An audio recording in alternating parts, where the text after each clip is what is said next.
Assalamu alaikum. Welcome to lecture number 19 of software construction. We will discuss software testing in further detail. If you remember, in the last lecture we talked about software testing and we discussed a lot of issues which are related to software testing. I gave you an introduction of software testing, and then I told you that what is the difference between white box testing and black box testing. In white box testing we saw unit testing, and in black box we saw acceptance testing.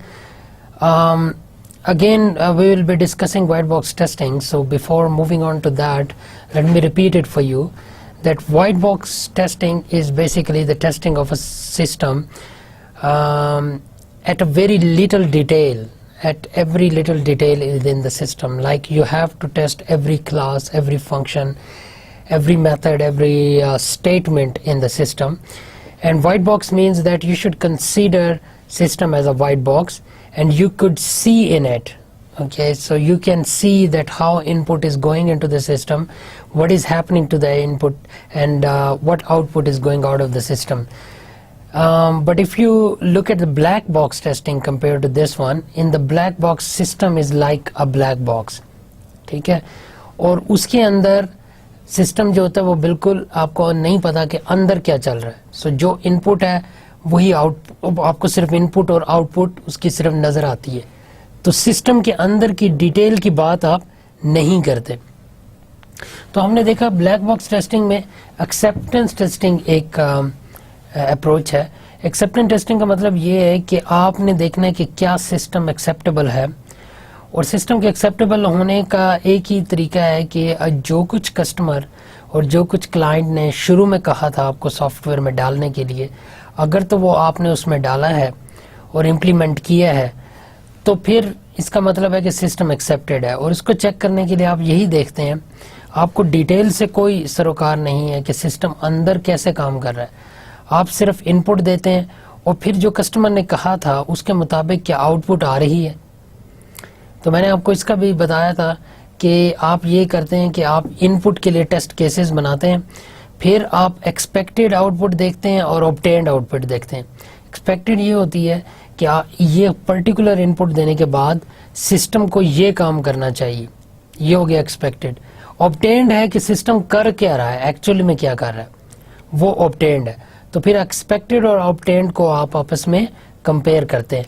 तो अगर वो दोनों same है तो इसका मतलब है system सही काम कर रहा है. तो अगेन हमारे जो लर्निंग है टुडे वो सेम ही होंगी जो पिछले हमारे लेक्चर में थी, कि हमने बेसिकली टेस्ट स्वीट बनाना होता है for some code after looking at it. Test suite से क्या मतलब है कि आप टेस्ट केसेस बनाते हैं, टेस्ट केसेस का एक पूरा मॉड्यूल बनाते हैं. टेस्ट केसेस कहा जाता है कि सिस्टम को टेस्ट करने के केसेस, यानी कि आप इनपुट और एक्सपेक्टेड आउटपुट बना के फिर सिस्टम के ऊपर वो इनपुट देते हैं और फिर ऑब्टेन्ड आउटपुट लिखते जाते हैं. फिर आप देखते हैं एक्सपेक्टेड आउटपुट और ऑब्टेन्ड आउटपुट में डिफरेंस है कि ये दोनों सेम है. अगर सेम है तो सिस्टम ठीक है, डिफरेंस है तो कोई ना कोई उसमें एरर है. तो ये बाकी गोल्स हमारे सेम हैं जो कि पिछले लेक्चर के थे. और उसमें अब हम वाइट बॉक्स टेस्टिंग को हम मज़ीद डिटेल में देखेंगे. लास्ट टाइम हमने देखा कि यूनिट टेस्टिंग जो होती है वो वाइट बॉक्स टेस्टिंग अप्रोच है. यूनिट टेस्टिंग में आप यही देखते हैं कि सिस्टम के अंदर हर क्लास, हर फंक्शन, हर मेथड को देखते हैं कि वो कैसे काम कर रहा है. ठीक है. और दूसरा वाइट बॉक्स टेस्टिंग में बेसिकली देखें, इस टेस्टिंग को डेवलपर टेस्टिंग भी कहते हैं. क्यों डेवलपर टेस्टिंग कहते हैं? क्योंकि इसमें जब आपने स्टेटमेंट्स चेक करनी है, फंक्शंस चेक करने, क्लासेस चेक करने, तो इन चीज़ों का पता तो सिर्फ एक डेवलपर को ही हो सकता है. ठीक है. अगर एक टेस्टर आएगा, फॉर एग्जांपल टेस्टर, अक्सर सॉफ्टवेयर हाउसेज में टेस्टिंग के अलग से यूनिट्स होते हैं, उसमें अलग से टीम होती है. तो अगर एक टेस्टिंग की टीम आएगी भी सही तो उन्हें इंटरनली इतना पता नहीं होता कि सिस्टम कैसे काम कर रहा है, तो वो सिर्फ एक डेवलपर को ही अंदाजा होगा. तो इसलिए हम वाइट बॉक्स टेस्टिंग या यूनिट टेस्टिंग को डेवलपर टेस्टिंग भी कहते हैं, because this is initiated and done by developer it or herself. तो this strategy derives test data from an examination of the program's logic. तो प्रोग्राम की logic की base पे है ये. And often unfortunately in the neglect of the specification, what is the overall strategy or gold standard for white box causing every statement the program to execute at least once? No, this is highly inadequate. ये मैंने पिछले lecture में भी इस slide को मैंने आपको दिखाया था और ये समझाया था कि ये इसमें एक पॉइंट समझने वाला ये है कि बेसिकली ये प्रोग्राम की लॉजिक की बेस होती है, यानी कि प्रोग्राम जिस लॉजिक पे बना हुआ है, सॉफ्टवेयर जिस लॉजिक पे बना हुआ है, क्या ये उसके मुताबिक काम करता है. आप सिर्फ ये टेस्ट करते हैं, ठीक है. लेकिन unfortunately at the neglect of the specification, इसका क्या मतलब है कि आपको ये नहीं पता कि स्पेसिफिकेशन, क्योंकि देखें डेवलपर जब डेवलप कर रहा है उसको स्पेसिफिकेशन से इतना सरोकार नहीं है. स्पेसिफिकेशन जो उसके सामने आई पड़ी है, फॉर एग्जांपल स्पेसिफिकेशन, मैं बार बार एटीएम की एग्जांपल लेके चलता हूँ, एक ही एग्जांपल ठीक होती है अगर आप उसी को कंटिन्यू रखें. तो मैंने स्पेसिफिकेशन की मिसाल एटीएम में आपको ये दी थी कि कैश विदड्रॉल एक स्पेसिफिकेशन है. अब जो कैश विदड्रॉल डेवलपर को समझ आएगी वो उसी के मुताबिक उसे इम्प्लीमेंट करेगा जो उसे समझ आएगी. अब उसकी समझ गलत भी हो सकती है, ठीक है ना. जिस तरह का कैश विदड्रॉल उसने समझा है मे बी वैसा ना हो, या जिस तरह का ट्रांसफर मनी उसने समझा है, कस्टमर ऐसा नहीं चाहता, कस्टमर चेंज चाहता है. ये एक अलग डिबेट है, अलग टॉपिक है, हम उसके ऊपर नहीं जाते. लेकिन यहाँ बताने का मकसद ये है कि जो डेवलपर को समझ आती है ना, डेवलपर उसी को यूनिट टेस्टिंग में या वाइट बॉक्स टेस्टिंग में टेस्ट करता है. अब ऐसा भी हो सकता है कि वाइट बॉक्स टेस्टिंग में उसे कोई एरर ना मिले, यूनिट टेस्टिंग में उसे कोई एरर ना मिले, सिस्टम वो उस सिस्टम को ओके कर दे, लेकिन सिस्टम ओके नहीं हो क्योंकि वो जो कुछ कस्टमर ने कहा था वो तो इम्प्लीमेंट नहीं हुआ. जो कुछ हुआ है इम्प्लीमेंट में भी वो सही है, वो सही काम कर रहा है, लेकिन असल में ये चीज नहीं थी जो कस्टमर चाह रहा था. इसी वजह से एक्सेप्टेंस टेस्टिंग बाद में की जाती है कि जो कस्टमर चाह रहा था क्या वो काम हुआ है कि नहीं हुआ. तो इसलिए वो काम एक्सेप्टेंस टेस्टिंग का है, स्पेसिफिकेशन को चेक करने का, या जो रिक्वायरमेंट्स कहीं गई थी क्या वो इम्प्लीमेंट हुई है कि नहीं हुई, उसको चेक करने का एक अलग से स्टेज है एक्सेप्टेंस टेस्टिंग. यूनिट टेस्टिंग या वाइट बॉक्स टेस्टिंग में सिर्फ डेवलपर चेक करता है, और अगर स्पेसिफिकेशन गलत इंटरप्रेट हुई है तो ये तो एनालिस्ट्स का काम था जिन्होंने रिक्वायरमेंट्स को इंटरप्रेट किया. देखिए कभी ऐसा भी होता है कि जो पूरा सिस्टम है वो बन जाता है और आपको बाद में पता चलता है कि कस्टमर ने तो कुछ और ही कहा था, ठीक है ना. फॉर एग्जांपल ट्रांसफर मनी है, अब कस्टमर ने कहा जी ट्रांसफर मनी आप एटीएम में डालें. कस्टमर आपका कौन होगा? बैंक होगा. बैंक आपको कह रहा है एटीएम सिस्टम बनाने को, आपने वो बना दिया. कस्टमर ने कहा इसमें ट्रांसफर मनी का फीचर डालना है, आपने डाल दिया, लेकिन आपने कस्टमर से पूरी डिटेल नहीं ली ट्रांसफर मनी की. क्या पता कस्टमर सिर्फ ये चाह रहा हो कि जो इसी एक बैंक के अकाउंट होल्डर्स हैं सिर्फ वो आपस में ट्रांसफर मनी कर सकते हैं. क्या पता वो ये चाह रहा हो. आपने बना दिया है कि कोई भी बैंक हो और उसका कोई भी अकाउंट हो वो एक दूसरे को पैसे भेज सकते हैं. तो ट्रांसफर मनी आपने तो इम्प्लीमेंट कर दिया है, लेकिन आपने वो वाला इम्प्लीमेंट नहीं किया जो कस्टमर चाह रहा था. ये चीज पकड़ी जाती है एक्सेप्टेंस टेस्टिंग में. ये चीज व्हाइट बॉक्स टेस्टिंग में नहीं पकड़ी जाती, क्योंकि व्हाइट बॉक्स टेस्टिंग का मकसद है कि क्या सिस्टम सही काम कर रहा है. तो वो सही तो काम कर रहा है, ट्रांसफर तो वो कर रहा है, लेकिन वो वाली ट्रांसफर नहीं कर रहा जो कस्टमर चाह रहा था. ये चीज तो एक्सेप्टेंस टेस्टिंग में पकड़ी जाएगी. बात समझ आई? तो व्हाइट बॉक्स टेस्टिंग जो है वो सिर्फ रिलेटेड होती है कोड के और प्रोग्राम लॉजिक के, कि जो कोड और जो लॉजिक डेवलपर इंप्लीमेंट करना चाह रहा था क्या उसके मुताबिक हो गया है, और अगर हो गया तो वो उसको ओके करार दे देगा. अच्छा, इसके अंदर एक चीज होती है गोल्ड स्टैंडर्ड.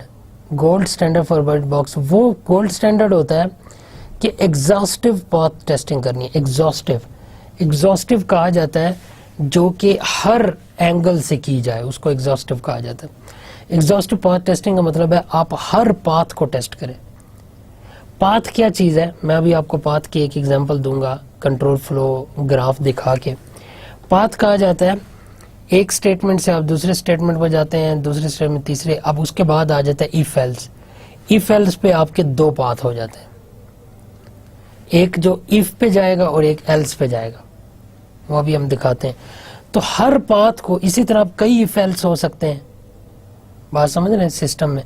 तो हर पाथ को आपने चेक करना होता है, उसको एग्जॉस्टिव पाथ टेस्टिंग कहते हैं।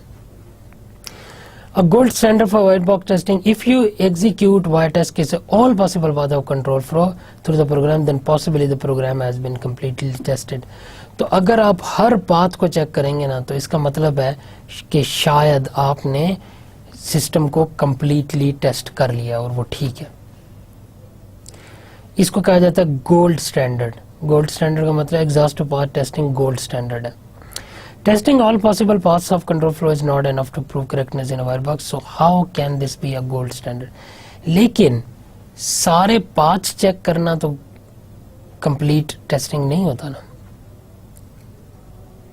ऐसा भी हो सकता है कि जिस तरह मैंने आपको लास्ट लेक्चर के अंदर डिवीजन बाय ज़ीरो की एग्जांपल दी थी कि आप किसी चीज़ को ज़ीरो से डिवाइड करें तो वो इन्फिनिटी हो जाती है। तो ये एक ऐसी इनपुट है जो डिवीजन अगर आपने इम्प्लीमेंट की हुई है तो उसमें ज़ीरो को ज़रूर टेस्ट करें, या देखें क्या ज़ीरो के लिए कोई लॉजिक लगाई हुई है कि ताकि ज़ीरो अलाउड ही ना हो। बात समझ रहे, यही कर सकते हैं आप। जैसे ज़ीरो को डिवीजन अलाउड करेंगे वो तो सिस्टम इन्फिनिट हो जाएगा, क्रैश हो जाएगा। तो एक ही काम किया जाता है, उसे रिस्ट्रिक्ट किया जाता है कि डिवीजन ज़ीरो जो है वो डिवीजन वाले लॉजिक के अंदर एज ए इनपुट एक्सेप्ट ही ना हो, ज़ीरो एक्सेप्ट ही ना हो, ताकि वो डिवाइड हो ही ना। ठीक है। अब देखें क्या पाथ जो होते हैं, पाथ तो सिर्फ ये बताते हैं इफ एल्स, कि अगर इफ है ट्रू है तो वो इस पाथ पे चला जाएगा, फॉल्स है तो इस पाथ पे चला जाएगा। लेकिन क्या सिर्फ पाथ टेस्ट करने से सिस्टम की एक्यूरेसी का पता चल सकता है? ऐसा भी तो होता है कि वो इनपुट्स, जिस तरह भी ज़ीरो की मिसाल है, वो चीज़ चेक ना हो, वो चीज़ चेक ना हो तो इसका मतलब कंप्लीट तो नहीं है। तो testing all possible input is not enough to prove correctness in a black box test, yet this is still the gold standard for black box. लेकिन क्या करें कि एटलीस्ट अगर पाथ ही चेक कर लिया जाए ना तो भी ठीक है, तो भी आपने गोल्ड स्टैंडर्ड अचीव कर लिया व्हाइट बॉक्स का।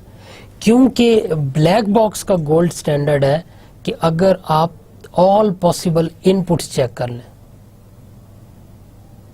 वो तो ज़ाहिर बात है ऑल पॉसिबल इनपुट चेक करना भी तो आसान नहीं है। लेकिन अगर आपने वो कर लिया है तो आपकी ब्लैक बॉक्स एक्सेप्टेड है। इसी तरह इसका गोल्ड स्टैंडर्ड है कि आप ऑल पॉसिबल पाथ्स चेक कर लें। The justification is the other way around. If you don't exercise all control path, then a test case for this path may reveal an obvious bug in this path. Someone might ask, why didn't you test that path? How would you respond? तो अगर आपने कोई path छोड़ दिया तो ये तो एक obvious bug हो सकता है, यानी obvious गलती हो सकती है। इसलिए एटलीस्ट गोल्ड स्टैंडर्ड आप अचीव कर लेते हैं अगर आप एटलीस्ट सारे पाथ टेस्ट कर लेते हैं। ठीक है जी। Testing all paths is often infeasible, लेकिन ये पॉसिबल भी नहीं है।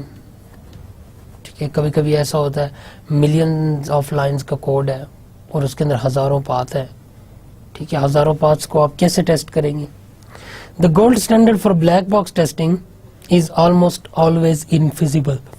Gold standard for black box है एक्सेप्टेंस टेस्टिंग, उसका क्या गोल्ड स्टैंडर्ड है? टेस्टिंग ऑल पॉसिबल इनपुट्स, वो भी ऑलमोस्ट इम्पॉसिबल होता है। Even if you know you can't possibly reach the gold, you can still use this standard to measure your progress. तो कहने का मतलब है कि ये है तो इनफिजिबल, लेकिन फिर भी अगर एटलीस्ट यही अचीव कर लिया जाए तो आप ये कह सकते हैं कि टेस्टिंग काफी हद तक मैच्योर कर ली गई है और काफी हद तक सिस्टम टेस्ट हो चुका है। अगर आप ब्लैक बॉक्स के लिए तमाम पॉसिबल इनपुट्स टेस्ट कर लें और वाइट बॉक्स के लिए तमाम पॉसिबल पाथ्स एग्जीक्यूट कर लें, तो आप ये कह सकते हैं कि आपने एटलीस्ट गोल्ड स्टैंडर्ड के करीब करीब पाथ वो टेस्टिंग कर ली है। ठीक है जी। Okay, what is a possible path of control flow? ये क्या चीज है जो हम बार बार कह रहे हैं, path of control flow? The concept of a unique logic path where a logic path is the sequence of instruction executed when a program is given a particular input. जब आप एक खास किस्म के इनपुट देते हैं ना, उसके बाद कुछ लाइन ऑफ कोड चलती हैं। जिस तरह कैलकुलेटर के अंदर जब आप 2 + 2 देंगे तो क्या होगा, सिस्टम के अंदर आपने अगर एक सॉफ्टवेयर बनाया कैलकुलेटर का और इनपुट आया 2 + 2, तो क्या होगा आपको पता है? पूरा सॉफ्टवेयर नहीं चलेगा। क्यों नहीं चलेगा? क्योंकि आपने सिर्फ एडिशन वाला काम किया है, तो सिर्फ एडिशन वाला पार्ट चलेगा, डिवीजन वाला नहीं चलेगा, मल्टीप्लिकेशन वाला नहीं चलेगा, कोई साइंटिफिक आपने एंटर किया हो वो नहीं चलेगा, तो सिर्फ एडिशन वाला चलेगा। तो अब एडिशन वाला जब आपने इनपुट दिया, 2 नंबर दिए 2 + 2, तो इसका मतलब है कि सिर्फ एडिशन के अंदर जो लाइन ऑफ कोड लिखे हुए हैं ना, सिर्फ वो चलेंगे। तो इसका मतलब है एक खास इनपुट के लिए खास पाथ चलता है, इसको पाथ कहेंगे कि फलां एक स्टेटमेंट चलेगी, फलां चलेगी, फलां चलेगी, फलां चलेगी, और फिर सिस्टम खत्म हो जाएगा। ये एक पाथ हो गया। इसी तरह अगर आपने मल्टीप्लिकेशन एंटर किया 2 × 3, तो फिर अब सिर्फ मल्टीप्लिकेशन के रिलेटेड इंस्ट्रक्शंस चलेंगी। समझ आ रही है? If the program has a conditional branch then it has multiple logical path. अच्छा, अब इसी के अंदर अगर कंडीशनल आ जाए, कंडीशनल होता है इफ एल्स, तो फिर तो बहुत सारे पाथ चलेंगे। तो उसके अंदर फिर आपको दोनों पाथ देखने पड़ेंगे। इफ एल्स में या तो ट्रू वाला पाथ चलता है या फॉल्स वाला चलता है, तो दोनों देखने पड़ेंगे। Assuming that an input can be found which causes the program to branch and another input which causes the program not to branch. अब ऐसा भी होता है कि कुछ इनपुट देंगे जिसकी वजह से ब्रांचिंग होगी, कुछ की वजह से नहीं होगी। ब्रांचिंग से क्या मुराद है कि वो जो इफ एल्स आ गया, जहां भी इफ एल्स आएगा ना, वहां पे ब्रांचिंग होगी, क्योंकि उससे 2 पाथ बन जाएंगे इस तरह। एक अगर इफ ठीक है इस तरफ, इफ इज ट्रू, और इफ इज फॉल्स इस तरफ। Your goal as a white box tester is to devise an input which will force the program to take each important path. We define path informally in this course with reference to flowchart as of the following slide. अब आपको मैं flowchart दिखाता हूँ इसमें। ये है paths। एक और अप्रोच है जो इस तरह की यूज होती है।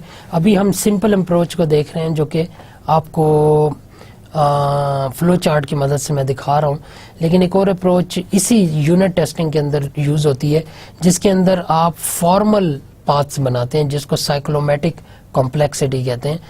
तो calculating a cyclomatic complexity is also a technique in unit testing, लेकिन उसको टच करने से पहले हम एक सिंपल सा ग्राफ बनाते हैं, ठीक है, फ्लो चार्ट की मदद से। देखिए फॉर एग्जांपल अगर आपका ये कोड है, यहाँ पे अब आपको सही समझ आएगी। ये हम बात कर रहे हैं व्हाइट बॉक्स टेस्टिंग की, रिमेंबर यूनिट टेस्टिंग की बात कर रहे हैं, ठीक है ना। तो यूनिट टेस्टिंग अब कैसे होती है, अभी आपको ये देखने के बाद अंदाजा हो जाएगा। फॉर एग्जांपल ये कोड लिखा हुआ है, कोड क्या है, x is equal to a plus b, y is equal to a plus b, a multiplied by b। उसके बाद एक लूप है, while loop, while y is greater than a is equal to a plus 1 and x is equal to a plus b। तो कहने का मतलब है अब ये while लूप है कि जब y a से बड़ा हो तो ये काम करो, a को a plus 1 कर दो और x को a plus b कर दो, और अगर y a से छोटा होगा तो क्या होगा, तो सिंपल ये वाली चीजें चलेंगी ही नहीं और सिस्टम एग्जिट हो जाएगा। देखिए अब इसी का अगर हम कंट्रोल पाथ बनाएं तो कैसे बनेगा। अब इसमें इनपुट्स क्या हैं, इनपुट्स हैं a और b, और आउटपुट्स हैं x और y, क्योंकि बाद में आपने x और y की वैल्यू मालूम करनी है। a और b यूजर ने एंटर करना। अभी आप देखें कि इसका अगर बनाएंगे ग्राफ, तो पहले ग्राफ में पहली स्टेटमेंट लिख दें, दूसरे ग्राफ में दूसरी, तीसरे में तीसरी, चौथे में चौथी और पांचवें में ये। लेकिन ये जो तीनों है ना ये आपस में रिलेटेड है। ये वाइल है ना, वाइल का मतलब होता है जब तक, वाइल का मतलब है जब तक y a से बड़ा है ये चलता रहे। ये एक लूप है ना y, तो इस लूप का मतलब ये है कि जब तक y is greater than a this loop will continue be executing. So अच्छा, अब यहीं पर ये देखें एग्जिट का भी हमने बनाया कि अगर y a से बड़ा नहीं है तो सिस्टम क्या हो जाए, टर्मिनेट हो जाए, खत्म हो जाए। देखिए ना ये दोनों, ये जो दोनों है ना, ये देखें ये दोनों वाइल की बॉडी में, ये दोनों उस सूरत में चलेंगे जब वाइल ट्रू होगा, और वाइल तब ट्रू होगा जब y a से बड़ा होगा। तो अगर y a से बड़ा नहीं है तो इसका मतलब है ये दोनों चलने ही नहीं है, तो यहाँ पे एग्जिट हो जाएगा। ये देखें एग्जिट हमने यहीं पे दिखा दी। अब इसको करके देखते हैं। देखें अब हम टेस्ट केसेस कैसे बनाते हैं। टेस्ट केसेस इस तरह बनाते हैं कि हम डिफरेंट वैल्यूज लेते हैं a और b की। a और b इनपुट है ना, पहले हम ले लेते हैं कि for example a is equal to 1, b is equal to 1। तो okay, yes this is read input, output is a is equal to 1। अच्छा अब इसकी आउटपुट क्या आएगी, जब a 1 होगा और b 1 होगा तो कैसे चलेगा, a प्लस b दोनों 1 1 है तो x हो जाएगा 2, और a इंटू b दोनों 1 1 है तो y हो जाएगा 1। अब y 1 है और x क्या होगा 2। तो अब इधर आना है आपने, इधर ये क्या है, ये वाइल क्या है, ये वाइल का है ना, और वाइल में क्या लिखा हुआ है कि जब y बड़ा हो a से, अब y तो 1 है और x क्या है, जब y बड़ा हो a से, तो y तो बड़ा a से नहीं है क्योंकि y 1 है और a भी 1 है, तो इसी वजह से ये वाला यहीं पे निकल जाएगा, एग्जिट हो जाएगा, आगे नहीं जाएगा क्योंकि y बड़ा नहीं है a से। तो अब आप देखें आपका पाथ क्या बन रहा है, यहां से यूं आ रहा है और फिर यूं जा रहा है, तो इसके अंदर 3 पाथ्स, ये पाथ आपका चल रहा है। अच्छा अभी इसी को थोड़ा चेंज करते हैं। अगर a 1 है और b 2 है तो फिर क्या होगा, तो a हो गया 1, b हो गया 2, तो x क्या हो जाएगा 3, और यहाँ पे 1 इंटू 2 y हो जाएगा 2। अब y 2 है, ये देखें y 2 और x है 3। अब यहाँ पे टेस्ट करते हैं क्या y ग्रेटर देन a है। अब y क्या है 2 और a क्या है, a तो 1 है, yes y is greater then, तो y वाकई बड़ा है a से। तो अब ये दोनों एग्जीक्यूट होंगे। अब दोनों एग्जीक्यूट होंगे तो क्या बन जाएगा, a हो जाएगा a प्लस 1, यानी a 1 था तो अब क्या हो जाएगा a 2 हो जाएगा।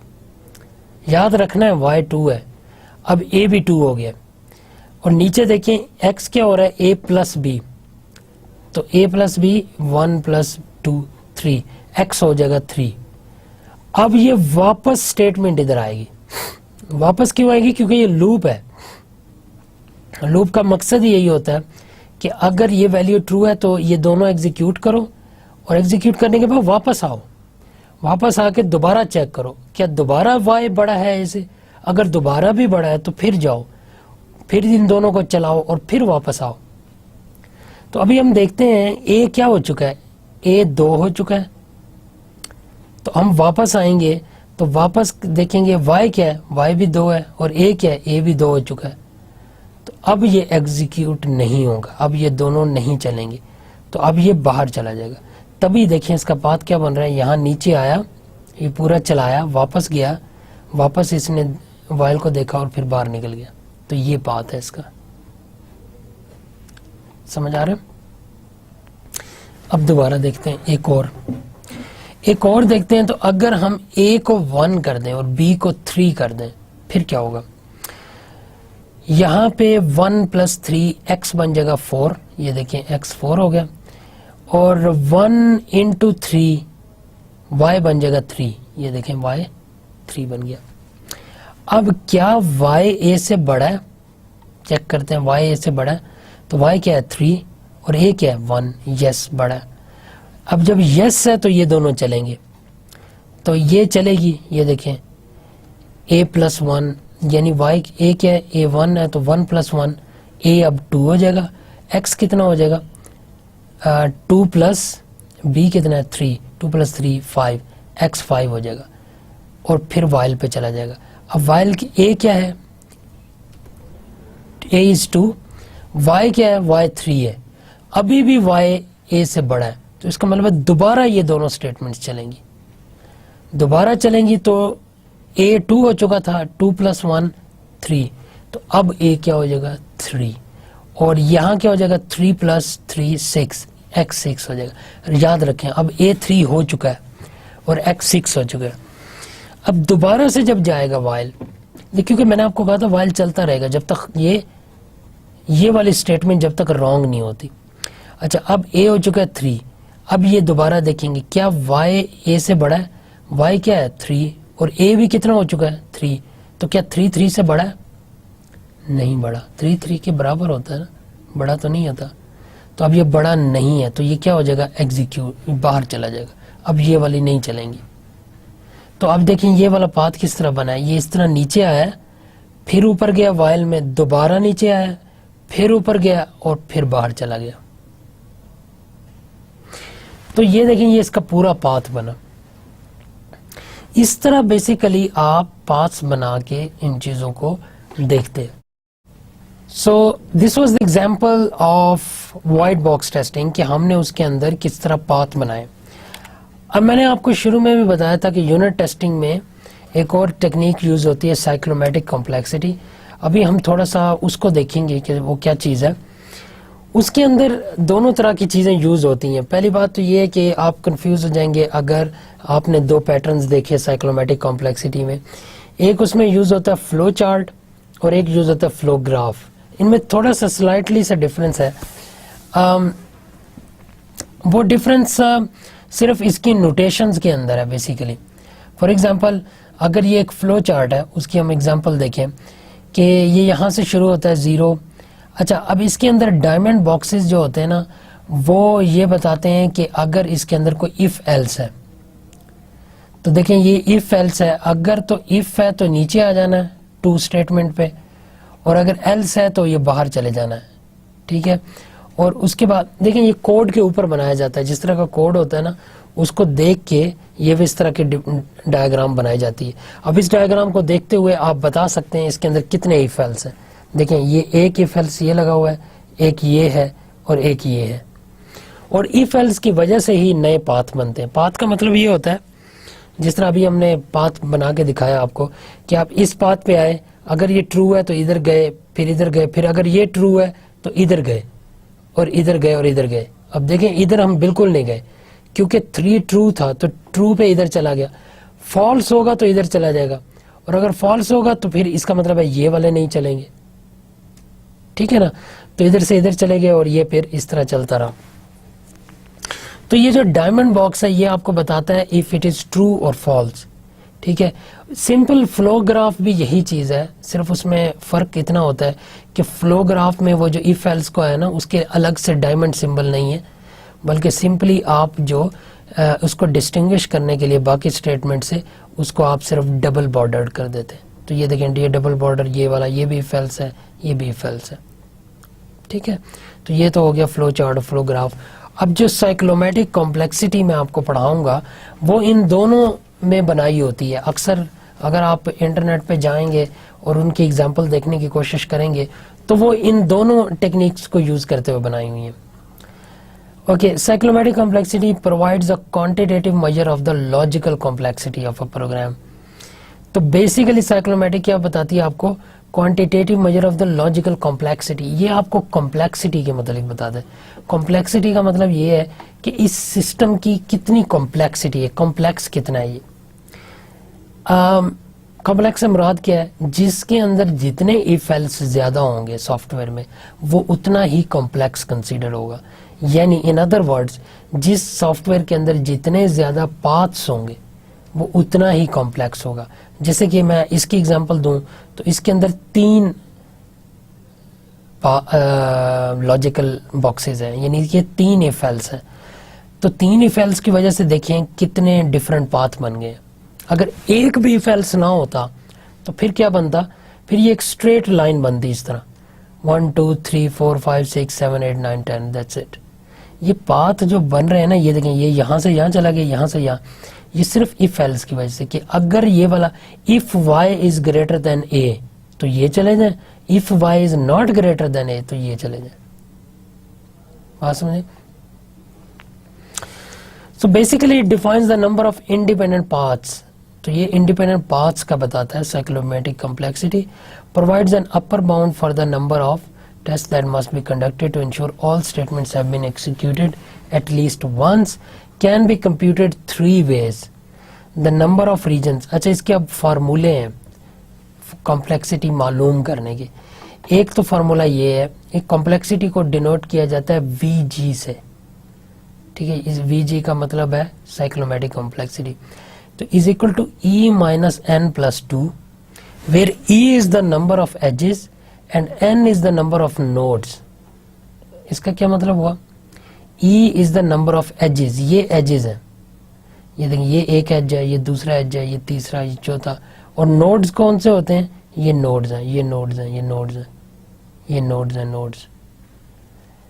तो बेसिकली ये फार्मूला आप लगाएं ना कि E is the number of edges, जितने ज्यादा number of edges हों, फिर जितने number of nodes हों, E माइनस n करके +2 कर दें तो आपको साइक्लोमेटिक कॉम्प्लेक्सिटी मिल जाएगी। और एक और फार्मूला भी है, उसको कहा जाता है P+1 where P is the number of predicate nodes in the flow graph. जितने प्रेडिकेट्स नोड हो ना वो +1 कर दें तो भी वही चीज आएगी। यानी दो फार्मूले हैं एक ही चीज मालूम करने की, आप कोई भी यूज कर सकते हैं। या तो आप ये ऊपर वाला यूज कर सकते हैं E माइनस n+2, या P+1 कर सकते हैं। दोनों क्या कर रहे हैं? कॉम्प्लेक्सिटी मालूम कर रहे हैं। प्रेडिकेट का मतलब होता है ये जो आपके डायमंड बॉक्सेस हैं, यानी जितने इफ एल्स हैं वो प्रेडिकेट्स हैं। तो दूसरा फार्मूला क्या कह रहा है? प्रेडिकेट्स +1। यहाँ कितने प्रेडिकेट्स हैं? 1 2 3, 3 + 1 4, तो कितनी कॉम्प्लेक्सिटी होगी? 4। तो ये आसान फार्मूला है by the way. Result in the following equation. अच्छा हम नंबर ऑफ रीजन्स 4। अब देखें कितने एजेस हैं? 14। आप जरा गिने कितने एजेस हैं? 1 2 3 4 5 6 7 8 9 10 11 12 13 और ये 14। तो 14 एजेस हैं। 14 एजेस हो गए। नोड्स कितने हैं? 12 नोड्स हैं, ठीक है। ये देखें आप कितने नोड्स हैं इसके, ये नंबर दिए हुए हैं, 12 नोड्स हैं। तो 12 नोड्स हैं और +2 करना है। ये देखें फार्मूला E माइनस n+2। तो 14 एजेस माइनस 12 नोड्स कितना हो गया? 2 हो गया। 2 + 2 कितना होता है? 4। अब देखें दोनों का जवाब 4 आया। इस फार्मूले का P क्या था कि कितने इसमें वो थे, सॉरी यार, प्रेडिकेट्स होते हैं इफ एल्स की स्टेटमेंट। वो कितनी थी? 3 थी। 3 + 1 4, तो 4 दोनों का जवाब है। तो आपकी कॉम्प्लेक्सिटी कितनी हो गई? 4। तो ये तो था जनाब कॉम्प्लेक्सिटी मालूम करने का फॉर्मूला। अभी हम एक कोड के ऊपर करते हैं। देखें ये एक कोड दिया हुआ है और ये इसका ग्राफ बना हुआ है। कोड का ग्राफ हम बनाते हैं। देखिए अब इस कोड की लाइंस को ना नंबरिंग हमने कर दी है। ये जो पहली लाइन है इसका नंबर 1 है, ये वाला कोड है number 2, number 3, number 4, number 5 6 and so on. अगर आप इसका ग्राफ बनाएंगे तो कैसे बनाएंगे? ग्राफ 3 से शुरू होगा। अब 3 से क्यों शुरू हुआ? क्योंकि 3 तो स्टेटमेंट है, इससे पहले ये स्टेटमेंट नहीं है, ये सिर्फ मेथड का नाम है। देखिए ग्राफ आपने सिर्फ उस चीज का बनाना है जो एग्जीक्यूट होगी, जो चलेगी। ये चीजें एग्जीक्यूट नहीं होती, ये तो नाम है, फंक्शन का नाम है। बात समझ रहे? तो जो एग्जीक्यूट होगी वो लाइन होगी। और इसका दूसरा तरीका मैं आपको बताता हूं कि इसके अंदर सिर्फ उन चीजों को आपने ग्राफ में दिखाना है, एक तो जिनके आखिर में सेमीकोलन हो, क्योंकि वो स्टेटमेंट्स होती हैं जो एग्जीक्यूट होती है। बाय द वे ये सी का कोड लिखा हुआ है, तो जिसके एंड पे सेमीकोलन हो, एक तो वो एग्जीक्यूट होगी, दूसरी वो चीज एग्जीक्यूट होगी जो कि इफ में लिखी हुई हो। ठीक है ना।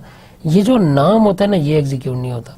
तो आप देखें पहले हो गया 3, फिर आपने लिखा 4, 3 से 4 पे जाएंगे, फिर है 5, 5 पे जाएंगे, फिर 6 पे जाएंगे। लेकिन 6 क्या है, इफ, तो इसीलिए हमने 6 को डबल कोडेड कर दिया, ठीक है। और अगर इफ ठीक हुआ x ग्रेटर देन 999, तो ये कंडीशन है। अगर ये कंडीशन ट्रू हुई तो 7 पे ये जाएगा, ये देखें ये ट्रू हुई तो 7 पे जाएगा। और अगर कंडीशन फॉल्स हुई तो किधर जाएगा, नेक्स्ट इफ पे, ये देखें नेक्स्ट इफ। तो ट्रू हुआ तो 7 पे जाएगा, फॉल्स हुआ तो नेक्स्ट इफ पे जाएगा। अब नेक्स्ट क्या है, ये नेक्स्ट भी तो इफ ही है, ये देखें इफ। इसके अंदर भी दो कंडीशन, या ट्रू होगा तो 9 पे जाएगा, ये देखें ट्रू हुआ तो 9 पे, और अगर फॉल्स हुआ तो किस पे जाएगा, 10 पे। अच्छा अब 10 क्या है, 10 के अंदर हमने गो टू लगा दिया। गो टू होता है सी के अंदर, आपको इसमें परेशान होने की जरूरत नहीं है। अगर आपने सी नहीं की तो सिंपल हम कंट्रोल फ्लो देख रहे हैं, आप किसी भी लैंग्वेज के ऊपर ये कंट्रोल फ्लो ग्राफ बना के साइक्लोमेटिक कॉम्प्लेक्सिटी कैलकुलेट कर सकते हैं। अब इस पर्टिकुलर एग्जांपल में चूंकि सी का कोड लिखा हुआ है, सी में एक स्टेटमेंट होती है go to A. Go to ए का मतलब होता है कि ए पे चले जाओ, और ए कौन सा है आप इस तरह डिनोट कर सकते हैं, ए, ये देखें ए बना हुआ है। तो अगर तो एल्स हुआ, अब एल्स किधर है, 10 हुआ तो गो टू ए करें, और ए क्या है 5, ये देखें 5 पे जा रहा है, ए 5 है ना, ये देखिए। और अगर तो ट्रू है तो इधर चला गया। अच्छा अब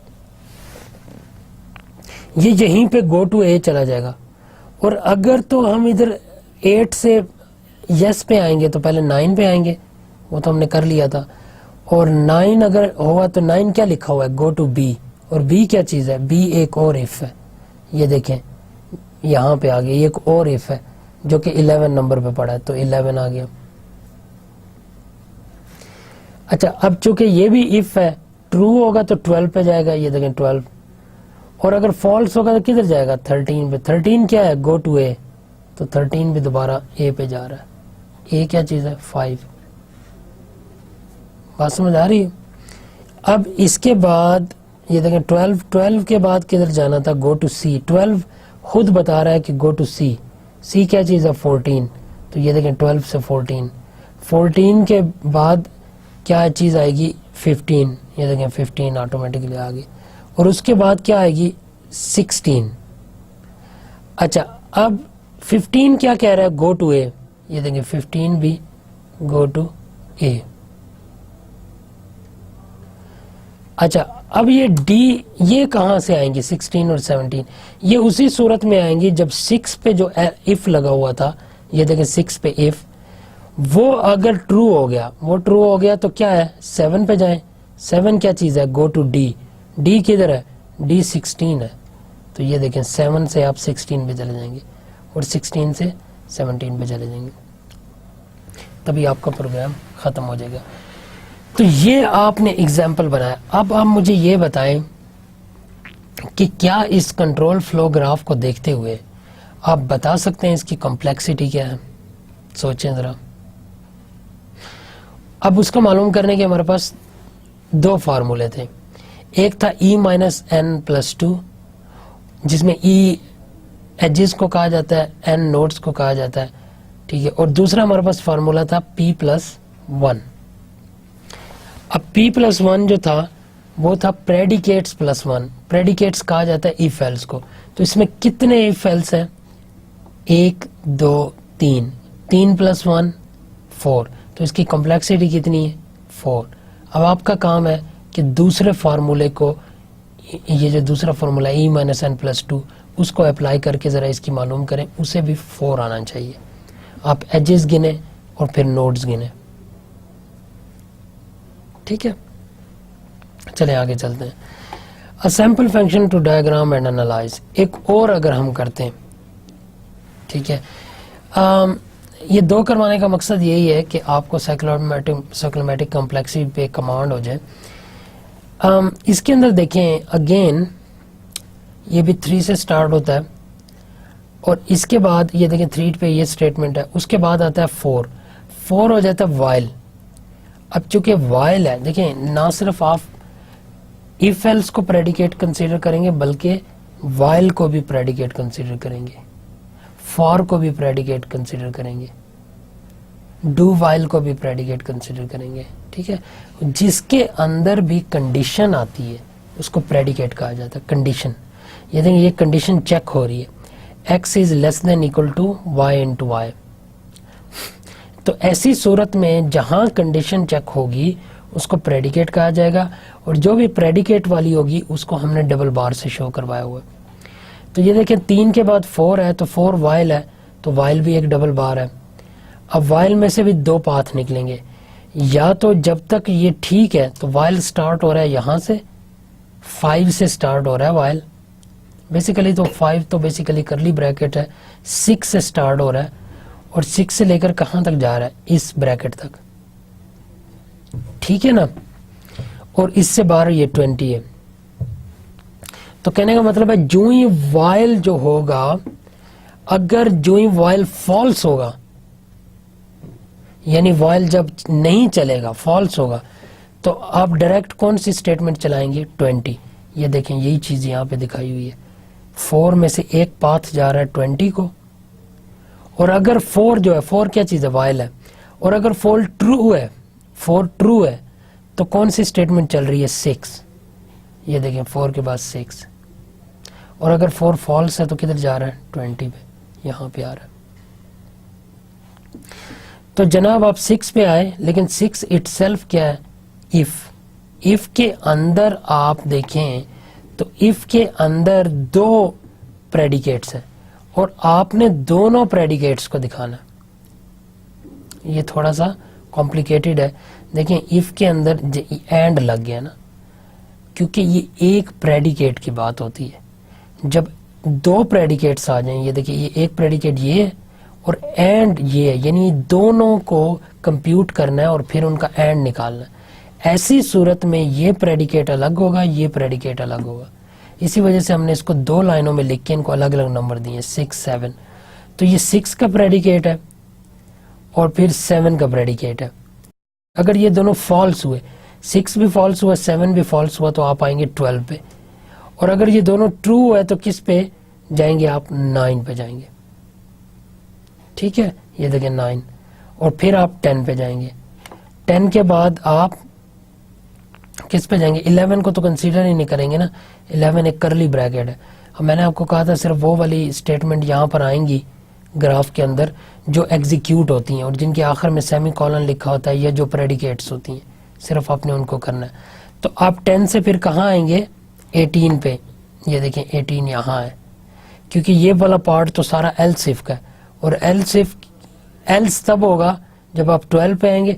फिर उस एल्स के अंदर भी एक इफ है, ये देखें एल्स इफ, ठीक है। और इस इफ के अंदर ये देखें एल्स, ये यहां आ गए। अब इस एल्स में देखिए एल्स इफ है ना, इस एल्स में भी 2 पार्ट है, एक ये प्रेडिकेट है, एक ये प्रेडिकेट है। ऊपर वाले प्रेडिकेट का नंबर है 12, नीचे वाले प्रेडिकेट का नंबर है 13। तो ये देखें ये दोनों प्रेडिकेट्स आ गए, और क्योंकि इनके दरमियान में और लगा हुआ है, यहाँ पर क्या लगा हुआ था, एंड।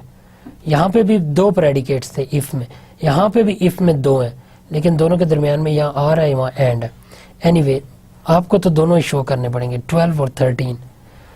और अगर ये 12, 13 सही हुए, अच्छा अब इसके अंदर हम ये कह रहे हैं कि और लगा हुआ ना, तो इन दोनों में से कोई भी सही हुआ तो 15 चलेगा। ये देखें इसीलिए कोई भी ठीक हुआ तो 15 चलेगा। यहाँ से भी 15 को आ रहे हैं, 13 से भी 15। और 15 क्या चीज़ है, प्रिंट एफ। और 15 के बाद क्या चलेगा, 16। 16 के बाद क्या चलेगा, 18। वही जो दूसरे रूट से भी इधर ही आ रहे हैं, इस रूट से भी आप 18 पे ही आ रहे हैं।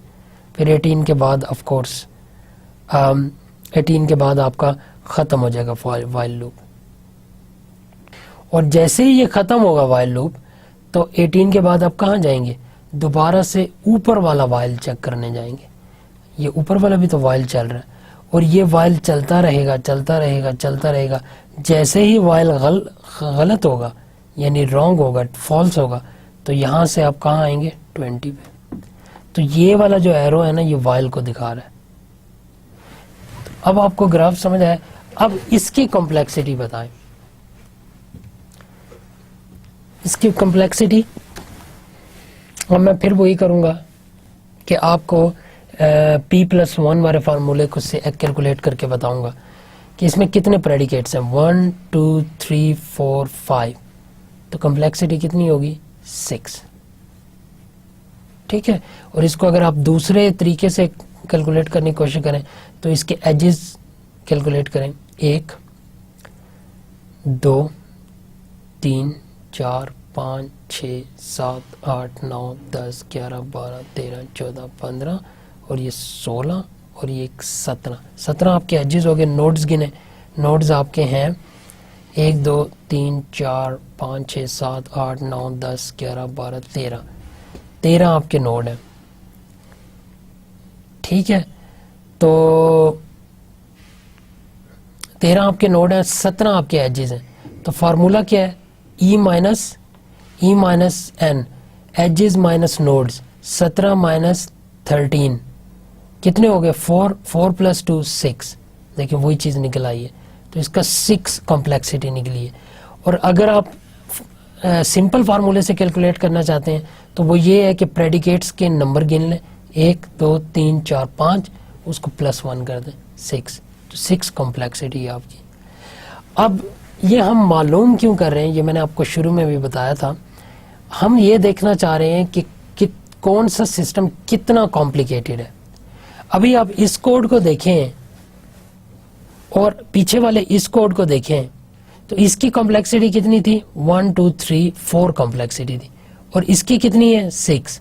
और अगर आप सिर्फ कोड को ही देख लेना, मैच कर लें, तो वाकई ये बड़ा स्ट्रेट फॉरवर्ड सा कोड है। इसके अंदर सिंपल इफ लगे हुए हैं, ठीक है, कोई इसमें वाइल लूप नहीं है, कोई इफ के अंदर भी मल्टीपल प्रेडिकेट्स नहीं है।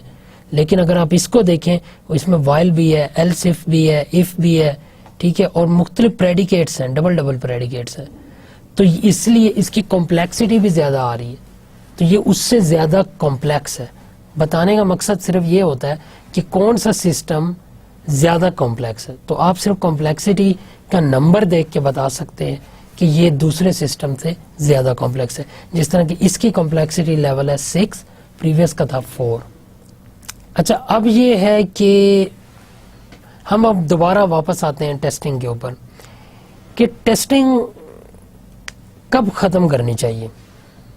ठीक है, खत्म से मुराद ये है कि टेस्टिंग कितनी होनी चाहिए और कहां पे एंड होना चाहिए। When should we stop? Don't add a test unless it has a reasonable chance of exposing a new bug. तो इसमें यह है कि बेसिकली टेस्ट केसेस इतने ज्यादा हो जाते हैं कि अगर आप सारे ऐड करना शुरू कर देंगे तो उन टेस्ट केसेस को एग्जीक्यूट करना भी मसला होगा, उनका चलाना भी मसला होगा। तो इसलिए उस टेस्ट केस को ऐड ही ना करें जिस पे आपको पूरा यकीन है कि इसने कोई बग नहीं ढूंढना। A loop that works correctly on 2 iterations is not very likely to show an obvious problem on the third, so we might stop after testing the green path.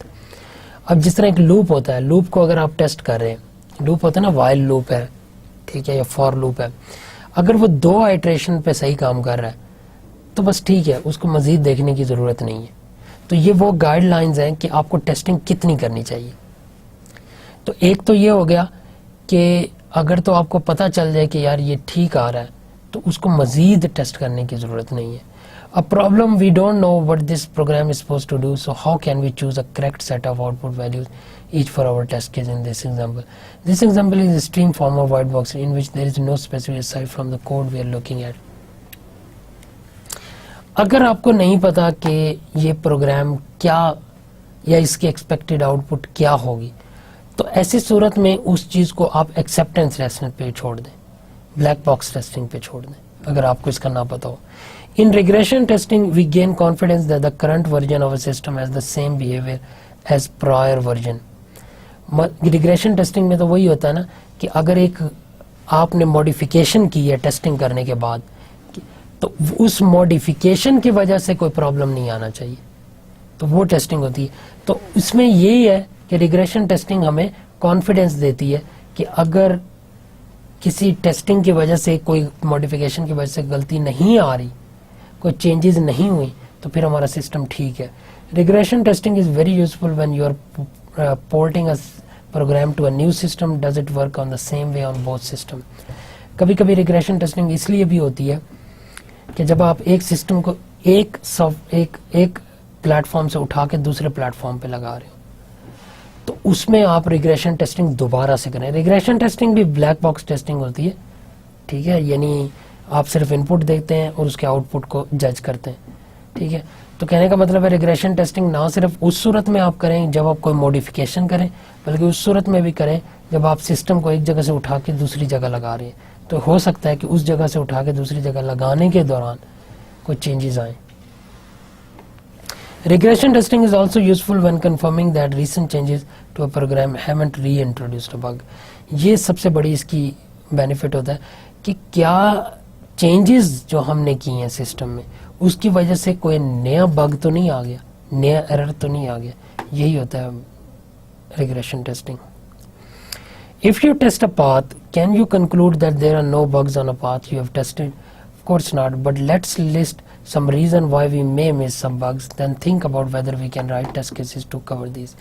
The output we specify for our test case may be incorrect because we were doing a regression test against a buggy version of our program.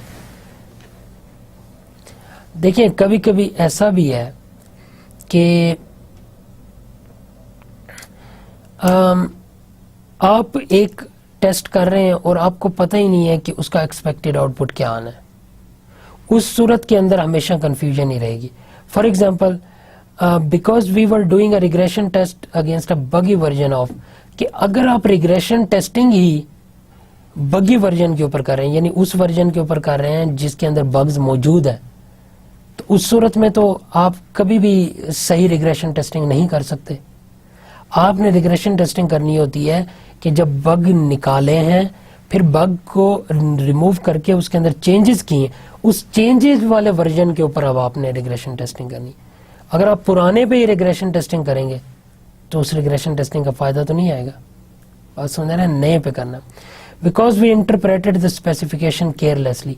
ऐसा भी हो सकता है कि आपकी logic जो आपने implement किया वो ही गलत है. उसकी एग्जांपल मैंने पिछले आपको लेक्चर में दी थी कि स्पेसिफिकेशन भी तो गलत हो सकती है.